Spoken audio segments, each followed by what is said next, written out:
Hello,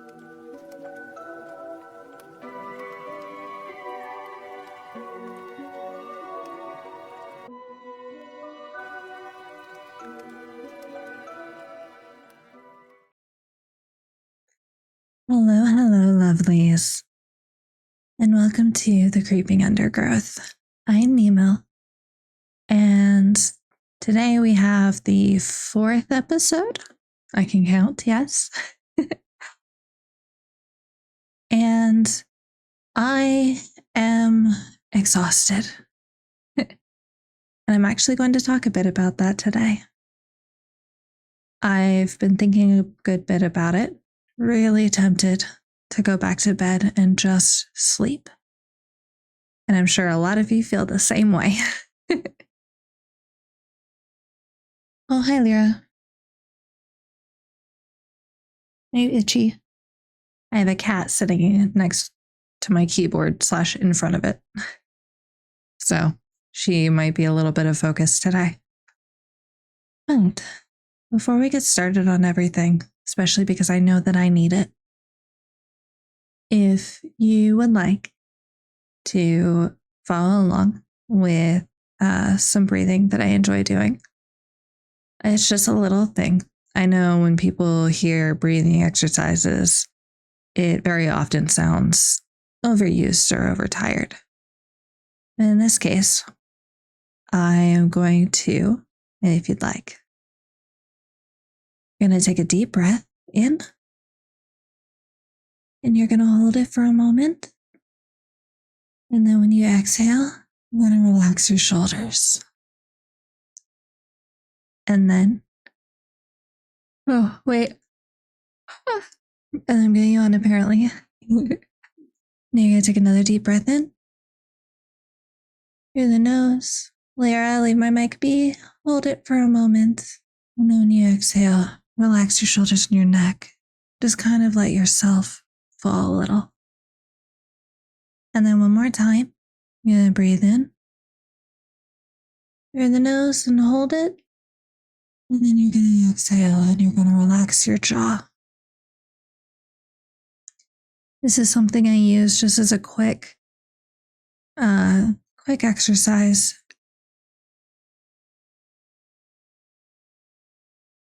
Yawning again. To kind of let my body moth know that, it's okay to relax, that we're safe. And usually allows me to loosen up a little bit. And I hope you get the same type of result if you end up doing that. And if not, that's totally okay. I appreciate you sticking with me nonetheless. Now, this leads me to what I've been thinking about today, which is what I do when I'm exhausted and doing things, despite being tired or hurting, because those with chronic illnesses especially kind of have to make it through our day-to-day with pain and fatigue and so much more. And I know that those who are able-bodied also very often deal with exhaustion, especially in, today's society where it's expected to be productive every chance you can get. And I'd like to remind that there's more to productivity than running yourself ragged. There's more than productivity than spiking numbers or pushing out content or, finishing every deadline. It took me a very long time to realize, honestly, all of that. I was raised with the idea that no matter what, people had to see you working. People had to see you productive, whether that was cleaning house, working out, even playing video games. There wasn't time to relax. You had to be prepping and grinding and, working towards the next big thing. And over the past few months especially, I have learned that for me at least, rest is no longer an option. For me to continue, living and healing and honestly thriving, rest is a daily requirement for me that I am having to come to terms with. And I know for those of us who are limited by our conditions or our fatigue, that it can cause almost a grieving process because it feels like we miss out on things, or it feels like, we don't do enough. And that is so incorrect.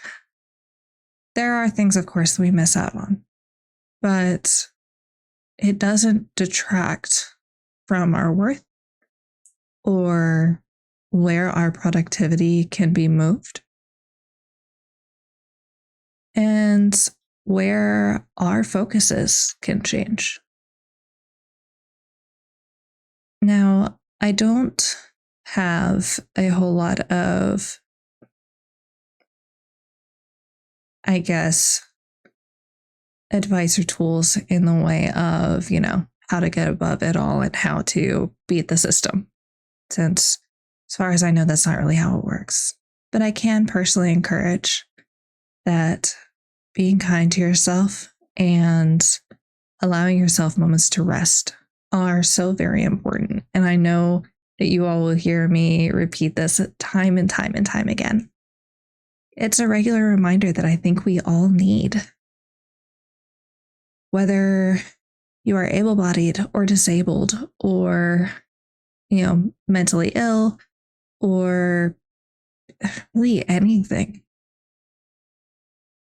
rest is still important. And something that I am learning is that rest isn't just sleep. It is important, but something I've been doing lately and something that I've had to do lately for the sake of my body and my mind is I have a cozy up space in my bedroom, and I have to return to it multiple times a day right now. A big part of that is my FND, functional neurological disorder. Some of that is stress or exhaustion. And some of that is caused by processing and healing because I'm still in heavy therapy. There's still a lot to go through. Part of the reason why I was considering going to bed before recording this is because I had a hard therapy session this morning. But I realized as I was getting up and about and actually getting ready to head back to bed that this is something that I enjoy doing. And while I am tired, I can be open on that fact with you all. Because I don't want to pretend that everything is fine and that I am untouched somehow by the things that are going on, that I just answer, I'm fine, or I'm doing good. How are you? I want more than that. And I hope for more than that for you all too. I want us to be able to open up and do more than just pretend small talk. So in this case, I wanted to share some of the things that I did today and things I've started doing in general that have helped me. And this is something that I'm finding that I am generally passionate about. Just all the more reason for me to share it here. So with that in mind, God, I need to figure out where to start. I didn't even make any notes before this episode. I just sat down and started recording. Well, I guess I'll walk it backwards. So to start, I had gotten up, grabbed, a couple water bottles because I often have water bottles on hand since it can make it easier to grab and go for me. it's also easy to flavor, said water and shake it up and go. I tossed a couple water bottles at the bed, went to, run to the restroom, and then prepped to go lay down.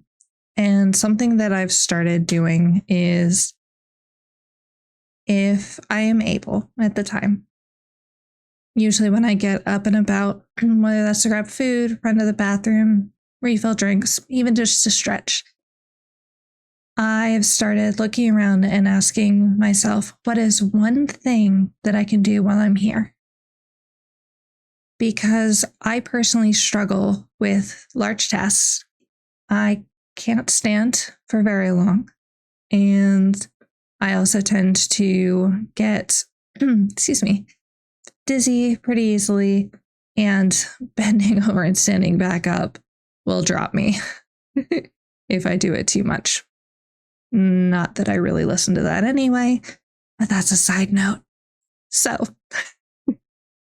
one task that I can do where I am in that moment, and it doesn't have to be while I'm up and about.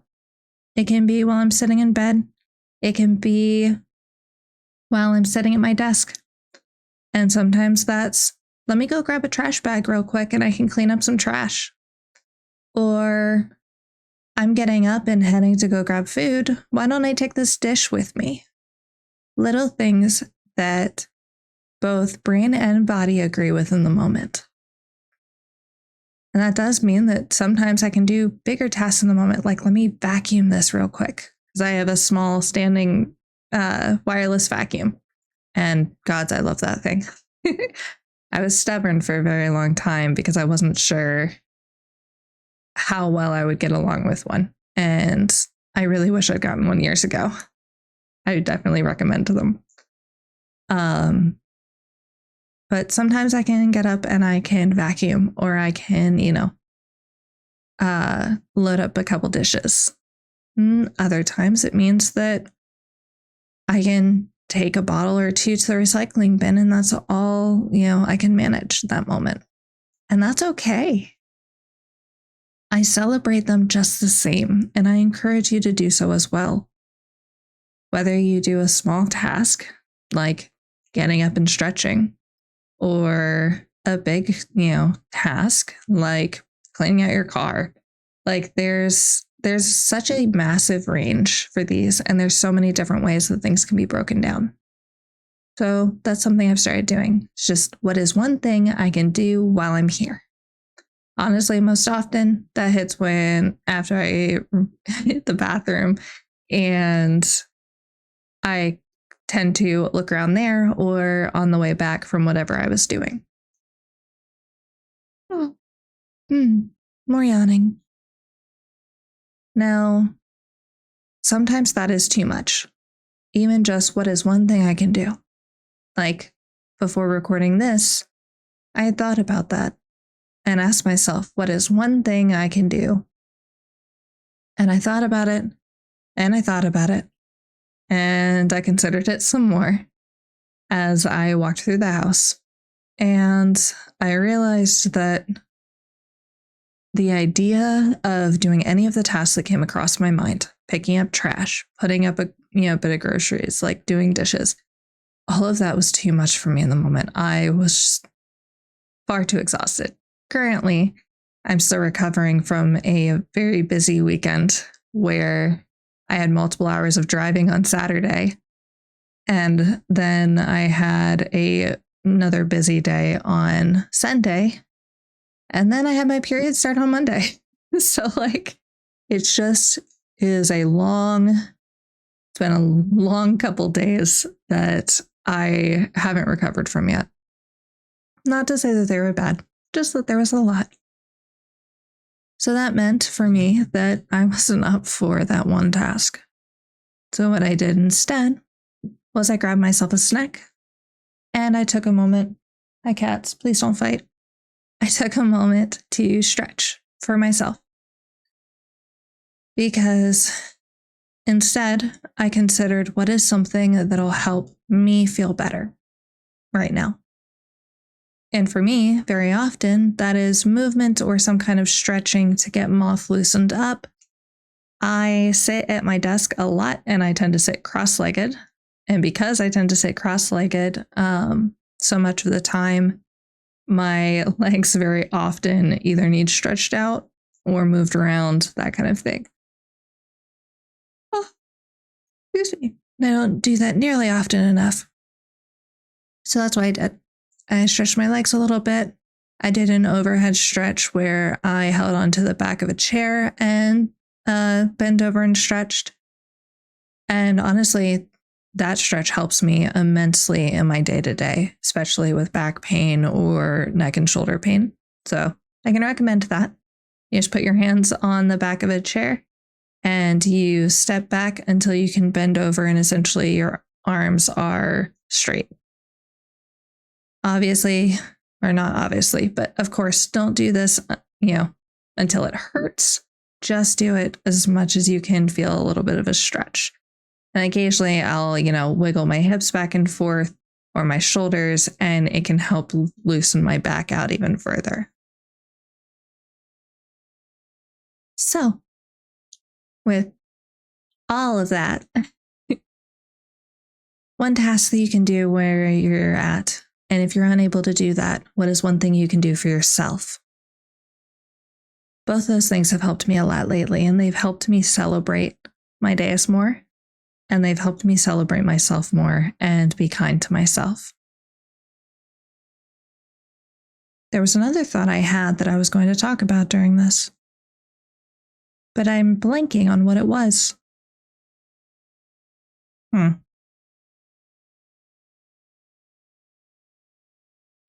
Well, I think from here then, I guess I'll continue on ways to be kind to yourself. And actually, something I talked about with my therapist just this morning. The idea that my conditions and my past and the things that are still, I guess, giving me trouble in my day-to-day, I explained that I don't want to look at it as an obstacle. I don't want to look at my chronic illnesses, at least for myself, as an obstacle to be overcome, especially considering most of the conditions that I have are not curable. And there has been a grieving period. There has been celebration of having answers. There has been consideration that there are some things that I won't be able to do, in part because of how my body and my brain function. And a goal of mine is I don't want to be angry at my body, moth, for not being able to push harder, because I pushed moth so hard over the years. And I spent so much time feeling unable to consider its needs or its wants or its rest. And it's not my fault or moth's fault that we have these conditions. Now, there are certain conditions that definitely feel like your body has betrayed you, or that your mind has betrayed you. And something that I would encourage, if at all possible, is instead of seeing these as an obstacle to push through, a wall to break down, what about having it as a path alongside you? I'm not saying as the only path you walk, but something alongside you. Because you are both more than your conditions, but also they do run parallel. They do take part in your everyday. And I believe at this point in my journey that working with our bodies and working with our minds and our emotional states, that it benefits us, because I don't want to say we have to, it benefits us to work with ourselves, to be kind to ourselves, and to push forward in a way that doesn't cut off that part of ourselves. And I consider that this also goes for things like depression, anxiety, even just day-to-day, exhaustion, insomnia. There's a number of things there's a wide range of things. ADHD, OCD, bipolar, BPD, POTS. There's a long list of conditions that, while I definitely can't say that this would work for all of them or for every person, I do hope that it helps some of you. And by being kind to ourselves, I don't just mean saying, it's okay, we'll try again tomorrow, which is valid. I don't mean, that being frustrated or being angry that we're unable to do a thing, like, that is valid. I'm not saying we're not allowed to feel that way. What I hope is that when the difficulties come up, we can allow ourselves to be frustrated or even angry, while also taking the steps to allow ourselves the space to exist. For me, personally, that has meant making space in my bedroom for when I need to rest. Because for so long, I have fought that rest, and I have fought the idea that I am disabled, even though I've been disabled most of my life. Honestly, my entire life. I can't even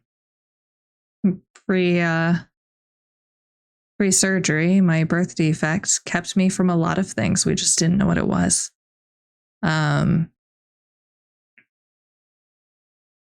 But I wasn't treated as a child or as a teenager, or even in a lot of cases as an adult, as someone who was disabled or even needed extra care. And that has meant that I've needed to do a lot of work to learn how to be kind and to learn how to be compassionate towards myself and not just others. Because I have set myself on fire so many times to keep others warm, without realizing that I can make a fire to keep us both warm. I don't have to burn myself out in the process. And so, yeah, that's a lot of rambling later. Something that I hope to share with you all. That creating a space for yourself. For me, I have a little rolling cart that has some snacks, some water bottles, but also things like, coloring books. Or I want to move some of my crochet hooks and yarn in there. Little hobby things. I have my TV in there so I can play video games or watch YouTube. These are little things that honestly have made a massive impact on my life in even just the past month or two. Because I spent a long time with the novel ideas of, well, let me set up the cart and I will have it, at the ready, and I will make this big productive space. And what ended up happening was I used it a little bit. It was out in my living room, but it wasn't really accessible. It wasn't where I was resting most. I was still returning to bed a lot of the time, or my office. And a lot of the stuff just kind of sat there. So what I've done instead is repurposed. And it hasn't taken a whole lot. I've used stuff that I already have extra blankets, extra pillows. I moved a candle warming lamp that I got for the living room, expecting that I was going to be out and about so much more. And I actually moved that to the bedroom so that I could still enjoy it. A lot of it is the little things, and they do stack up. Mixing that with the idea that I am doing little things or allowing myself to go lay down or to get up and go stretch because that's all I'm able to do. I'm not beating myself up. I'm not saying, well, I should do more. If I'm unable to do more and I push that, then I'm just going to make my symptoms worse. I'm going to upset myself for moth. And I'm going to be more frustrated because, well, now I'm flaring up or now I'm more tired and now I'm not able to do XYZ other things. But yeah, there's breaking down tasks. There's allowing yourself to rest. And there's remembering to breathe. And I don't just mean, there's a yawn again. I don't just mean, taking a deep breath here and there. I mean, try out some different breathing ideas or make up your own and see what works for you. Whether you're feeling frustrated and you just need to just do a big in and hard out, whether you need, box breathing, which is usually in first for a number of seconds, hold for a number of seconds, release. Some people do 4, some people do 6, some people do 8. There's a whole lot of different types, and I'm happy to talk about that more if anyone would like. But part of the reason I recommend it is because it does genuinely help the system. And if you can mix it with relaxing your muscles, like relaxing your shoulders and jaw, like I had you do earlier, or had us do. Or maybe you take a deep breath and you wiggle all your energy out. Just get creative with it. Have fun with it. And as, I know I keep repeating over and over and over again, be kind to yourself and celebrate when you do it, because you are doing what is best for your body, your mind, and your emotional state. And remember that you are valid in grieving things that you're not able to do. And that is for everyone. You are valid for being angry if you're unable to get something done or frustrated. What I ask is that you don't turn that inwards. By that I mean, don't internalize it if you can help it. And I know that's easier said than done. I know that intimately.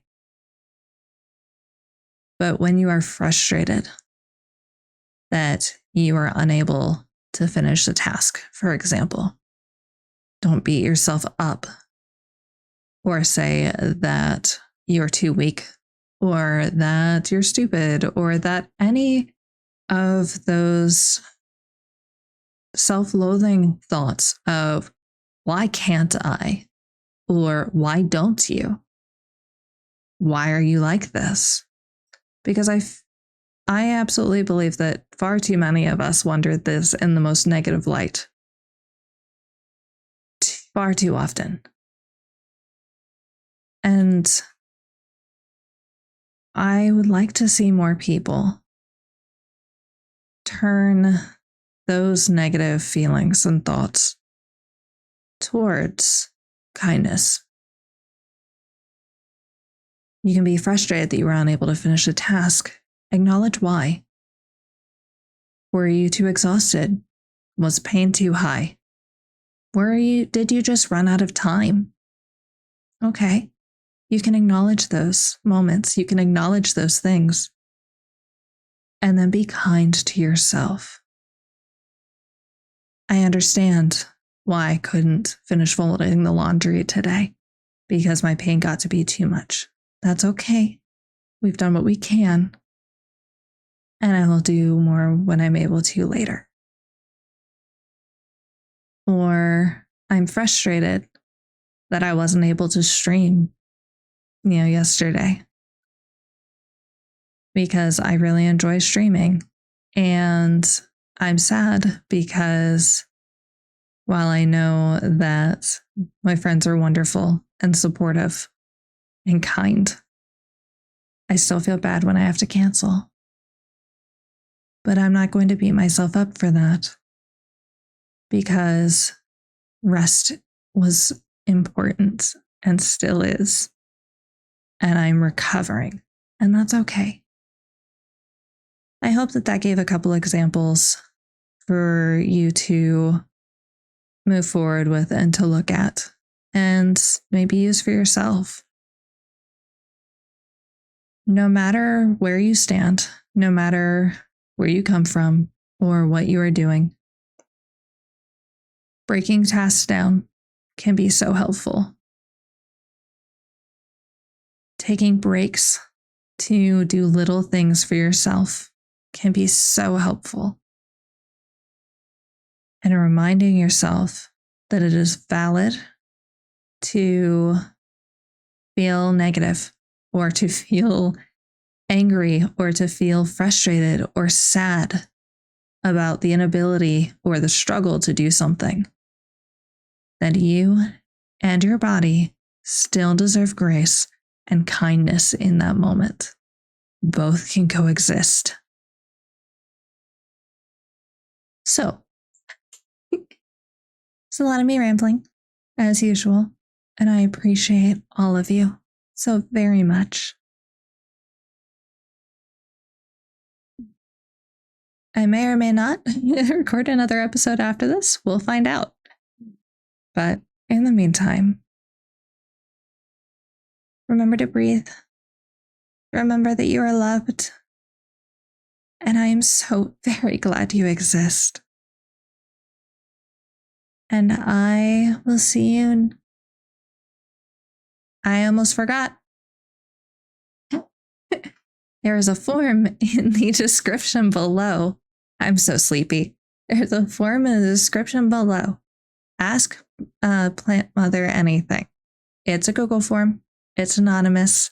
If there's anything that you would like to ask me or have me talk about or a passion that you want to share, anything at all, please let me know there or in the comments here. It's less anonymous, but please let me know how you're doing. If you want me to talk about anything, if you'd like advice, if I can give it, I'm happy to. Anything that you'd like. Hell, even if you just want to say hi, please do. And then, of course, we have please like, subscribe, all that fun stuff. Doing so helps me grow and will help me continue reaching out to more people, which is my ultimate hope for this.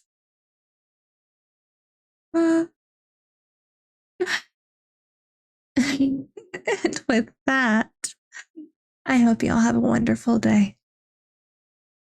I'll see you next time. And thank you for being in the creeping undergrowth with me.